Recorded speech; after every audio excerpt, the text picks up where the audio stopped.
یہ بات ہے 10 اپریل 1912 کی۔ RMS ٹائٹینک دنیا کا سب سے بڑا اور سب سے لگژریس جہاز اپنے زمانے کا اپنے پہلے سفر پہ نکلتا ہے۔ یہ جہاز ساؤتھ ہیمپٹن انگلینڈ سے نیو یارک کی طرف جا رہا ہے۔ اس جہاز کے اندر تقریباً ہر طرح کے لوگ بیٹھے ہوئے ہیں، بڑے بڑے انڈسٹریلسٹ، ایکٹرز سے لے کر ایسے لوگ بھی جو امیگریشن کے لیے امریکہ جا رہے تھے تاکہ وہ ایک اچھی زندگی جی سکیں۔ اور اس جہاز کی کمانڈ سنبھالے ہوئے ہیں 62 سال کے کیپٹن ایڈورڈ جے سمتھ۔ پیسنجرز میں، پبلک میں اور میڈیا میں بہت زیادہ ایکسائٹمنٹ ہے اس جہاز کو لے کر۔ آخر نہ صرف یہ دنیا کی سب سے بڑی شپ ہے جس کا سائز لینتھ کے اندر 269 میٹر ہے، جبکہ اس کی ہائٹ 50 میٹر سے بھی زیادہ اباو ہے۔ اس کے علاوہ جو اس کے اندر لگژری استعمال کی گئی ہے اس کو بنانے کے لیے وہ دل دہلا دینے والی ہے۔ اس زمانے میں اس شپ کو بنانے کے لیے جو کاسٹ آئی تھی وہ تھی $7.5 ملین، جو کہ آج کے مطابق $400 ملین کے برابر ہے۔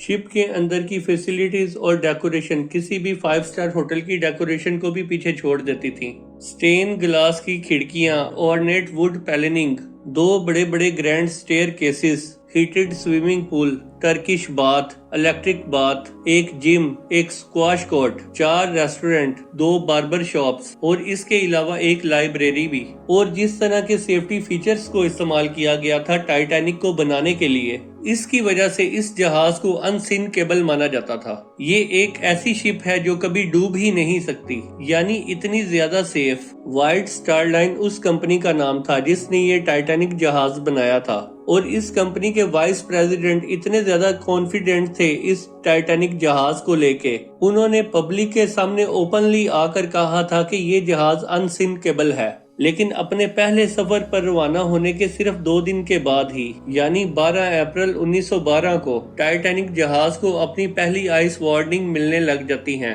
یعنی کہ جس اٹلانٹک اوشن کے اندر یہ شپ تہر کر امریکہ کی طرف جا رہا ہے اس کے راستے کے اندر بڑے بڑے آئس برگ موجود ہیں، جو کہ بہت بڑا خطرہ ہے اس جہاز کے لیے۔ اور یہ وارننگ کوئی بہت زیادہ ان یوزول چیز نہیں ہے۔ سمندر کے اندر سے گزرنے والے جہاز اکثر دوسرے جہازوں کو ریڈیو کے ذریعے کمیونیکیٹ کر کے بتاتے رہتے ہیں کہ سمندر کے اس ایریا کے اندر بہت زیادہ برف موجود ہے، جبکہ ان وارننگز کے باوجود بھی یہ جہاز اپنی سپیڈ کم نہیں کرتا اور 40 کلومیٹر کی سپیڈ پر ہی یہ اپنی منزل کی طرف رواں دواں چلتا رہتا ہے۔ اس کے تقریباً 2 دن بعد، یعنی 14 اپریل 1912 کو، ٹائٹینک کو مزید 7 وارننگز دی جاتی ہیں، لیکن کیپٹن سمتھ اور ان کا کرو اس وارننگز کو اگنور کر دیتا ہے اور ٹائٹینک کی رفتار کم نہیں کرتے، اور آہستہ آہستہ دن ڈل جاتا ہے اور رات ہو جاتی ہے، جبکہ یہ ٹائٹینک اپنی سپیڈ کم نہیں کرتا، اور بدقسمتی کے ساتھ اس رات کو چاند بھی نہیں نکلتا، اور اس رات کو مون لائٹ نہ ہونے کی وجہ سے ویزیبلٹی بھی بہت زیادہ کم تھی۔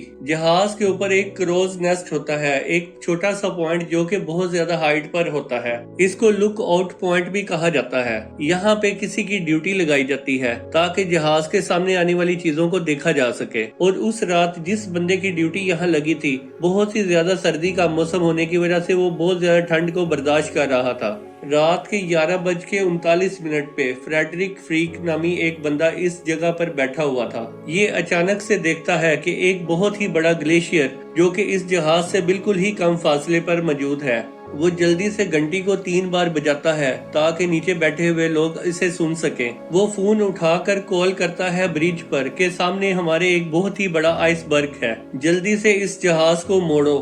فرسٹ آفیسر ولیم برج پر بیٹھ کر اس انسٹرکشن کو سننے کے بعد جلدی سے انجن روم کے اندر جا کر پیغام دیتے ہیں کہ جہاز کو لیفٹ موڑو، لیکن انفارچونیٹلی بہت ہی زیادہ لیٹ ہو چکا تھا۔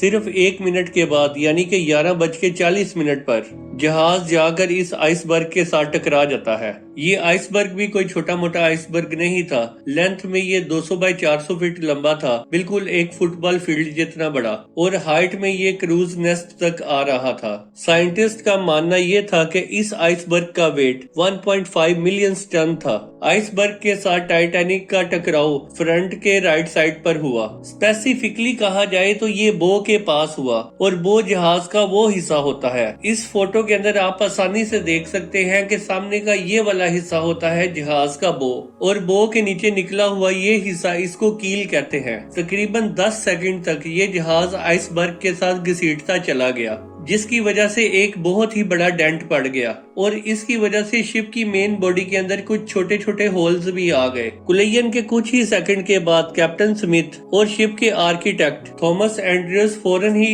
इस पोजीशन के ऊपर पहुंचे, ये देखने के लिए कि इस जहाज को कितनी ज्यादा चोट पहुंची है। इस इम्पैक्ट की वजह से जब उन्होंने देखा तो रियलाइज किया कि ये जहाज तो डूब जाएगा। वो कम्प्लीटली शॉक हो गए इस चीज को देखकर। टकराव के तकरीबन 20 मिनट के बाद कैप्टन स्मिथ ऑर्डर करते हैं अपने क्रू मेंबर्स को कि एक डिस्ट्रेस कॉल भेजो रेडियो के ऊपर। जो आसपास के जो जहाज होंगे वो शायद से हमारे सिग्नल पकड़ लेंगे और हमें बचा सकेंगे। रेडियो ऑपरेटर जैक फिलिप्स हमारी इस कहानी के हीरो निकलते हैं। लगातार एक के बाद एक वो डिस्ट्रेस सिग्नल भेजते रहते हैं, लेकिन कोई भी रिस्पॉन्स नहीं आता कि कोई तो जहाज होगा हमारे आसपास जो इन सिग्नल को सुन सकेगा। इसके तकरीबन 20 मिनट के बाद RMS कारपेथिया, एक जहाज टाइटैनिक के तकरीबन पास ही मौजूद था, वो इस सिग्नल को पकड़ लेता है। रेडियो के ऊपर टाइटैनिक के सिग्नल्स को देखकर वो ऑपरेटर से बात करता है और कहता है कि जहाज को जल्दी से टाइटैनिक की तरफ मोड़ो ताकि हम उन लोगों को बचा सके। प्रॉब्लम ये थी कि ये जहाज पास तो था, लेकिन ये टाइटैनिक से 107 किलोमीटर दूर था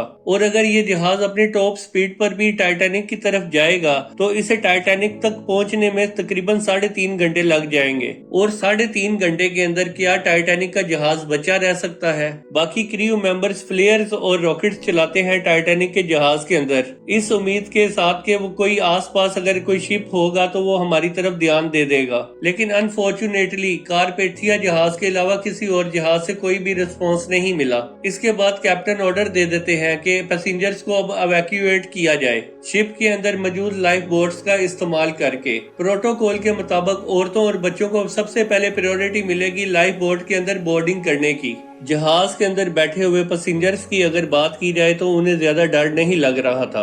ज्यादातर पैसेंजर्स ये मानते थे कि टाइटैनिक एक अनसिंकेबल जहाज है, इसीलिए परेशान होने की जरूरत नहीं है। इसी वजह से जो पहली लाइफ बोट नीचे उतारी गई उसमें 65 लोगों की कैपेसिटी मौजूद थी, लेकिन फिर भी उसमें 28 लोग ही सवार हुए। आधी लाइफ बोट तकरीबन हाल ही नीचे उतरी, लेकिन टाइम के साथ साथ एक के बाद एक कंपार्टमेंट पानी से भरता ही गया। ऐसा ऐसा पैसेंजर्स ने ये रियलाइज करना शुरू कर दिया कि ये जहाज तो अब डूबने वाला है। रात के तकरीबन 1 बजे पानी इतना ज्यादा भर गया जहाज के आगे वाले कंपार्टमेंट्स के अंदर कि जहाज का अगला हिस्सा यानी इसका बो पानी के अंदर डूबने लग गया। इसकी वजह से जो पीछे वाला हिस्सा था टाइटैनिक का वो पानी से बाहर आ गया और जहाज के प्रोपेलर भी पानी से बाहर आ गए। जब जहाज का टिल्ट इतना ज्यादा हुआ तो उस वजह से इतनी ज्यादा अफरा तफरी फैल गई कि लोग एक दूसरे के साथ लड़ने लग गए कि लाइफ बोट के अंदर पहले वो बैठेंगे। प्रॉब्लम ये थी कि लाइफ बोट की सख्त कमी थी। इस वक्त जहाज के अंदर सिर्फ 20 लाइफ बोट मौजूद थी।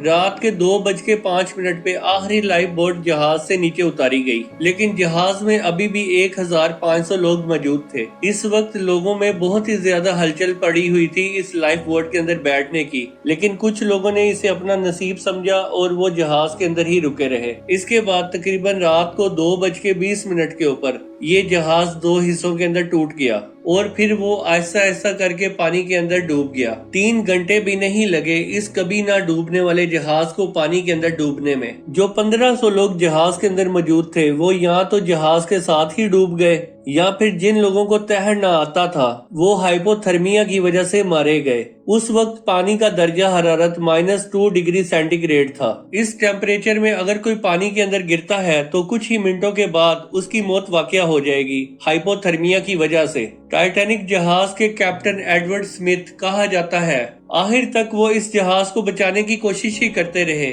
और आखिरकार वो इस जहाज के साथ ही डूब गए। RMS कारपेथिया जहाज जो टाइटैनिक के लोगों को बचाने के लिए निकला था वो इस लोकेशन पर पहुंचता है 3:30 से 4 बजे के दरमियान में। तकरीबन 705 लोग जो लाइफ बोट के अंदर मौजूद थे उनको रेस्क्यू कर लिया जाता है। इस टाइटैनिक के डूबने के बाद बहुत ही ज्यादा सवाल उठे, कई इन्वेस्टिगेशंस कराई गयी और कुछ ऐसी अनजान बातें सामने आई जिन्हें देखकर बहुत ही ज्यादा दुख हुआ। कैसा लगेगा दोस्तों ये सुनकर के उस रात एक और भी जहाज वहां मौजूद था तकरीबन टाइटैनिक से 37 किलोमीटर दूर, जो टाइम पर पहुंच सकता था टाइटैनिक में मौजूद पैसेंजर्स को बचाने के लिए। ये बात बिल्कुल सच है। उस जहाज का नाम था SS कैलिफोर्नियन। टाइटैनिक का आइसबर्ग को टकराने से पहले आखिरी मैसेज SS कैलिफोर्नियन से ही रिसीव हुआ था। उन्होंने कहा था कि एहतियात करना, इस समुद्र के अंदर बहुत ही ज्यादा आइसबर्ग मौजूद हैं। इसके बाद 11:15 पर कैलिफोर्नियन जहाज के अंदर मौजूद जो रेडियो था, ऑपरेटर ने उस रेडियो को ऑफ कर दिया। कैलिफोर्नियन जहाज अपनी ही पोजीशन पर रुक गया और वो टाइटैनिक के पास नहीं जाना चाहता था, लेकिन ये जहाज टाइटैनिक से इतना ज्यादा करीब था कि टाइटैनिक के डेक के ऊपर जो पैसेंजर मौजूद थे वो अपनी आंखों से इस जहाज को देख पा रहे थे। दोस्तों, आज हमारी ये वीडियो आपको कैसी लगी, आपने अपने कमेंट्स के अंदर हमें जरूर बताना है। और टाइटैनिक किन गलतियों की वजह से डूबा, हम अपनी नेक्स्ट वीडियो के अंदर आपके साथ शेयर करेंगे। जज़ाक अल्लाह।